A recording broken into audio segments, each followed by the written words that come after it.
ما معنى أن يكون، ما معنى خشيته صلى الله عليه وسلم؟ كيف تحصل له الخشية وهو الذي آمين؟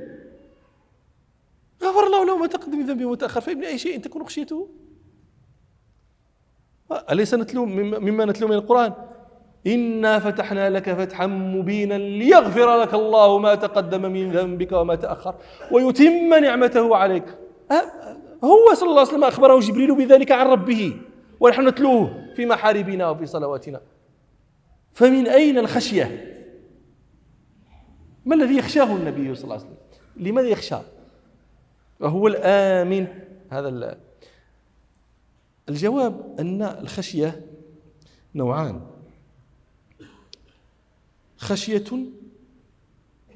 من أجل ترقب عقاب على جناية، عبد جنى جناية ويعلم أن تلك الجناية ترتب عليها العقوبة، فهو يخشى لأجل ما يتوقعه من العقوبة. هذا نوع من الخشية.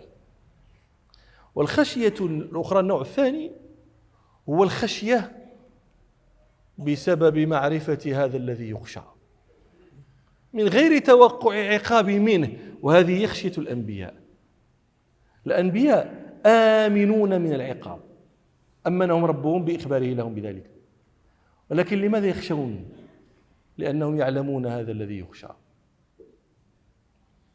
لأن الخشية مرتبطة بالعلم بهذا، بجانب العلم بهذا الذي يخشى، بالعلم به، بأسمائه، بصفاته، بأفعاله. فكلما زاد العلم بهذا زادت الخشية تبعا له، وكلما نقص العلم نقصت الخشية. وإذاك تفهمون لماذا يقول ربنا إنما يخشى الله من عباده العلماء به وبصفاته وبقدرته وعظمته التي يستدل عليها بعظمة مخلوقاته. فكلما اشتدت معرفتك بهذا الذي يخشى كلما زادت الخشية، وإن لم تترقب عقابا. وهذه خشية الأنبياء. لهذا يقول أنا أخشاكم. ومنطقي أن يكون النبي صلى الله عليه وسلم أخشى أمته. لماذا؟ لأنه أعلم أمته بالله سبحانه.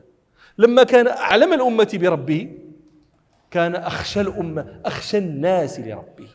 لما كان أعلم الخلق بالله كان أخشاهم له.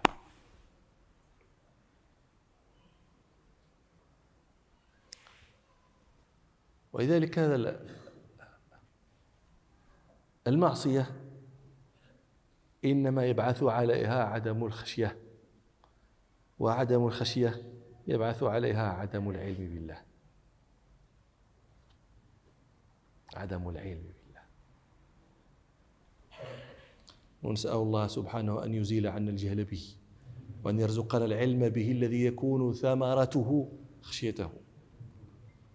زيد سيدي.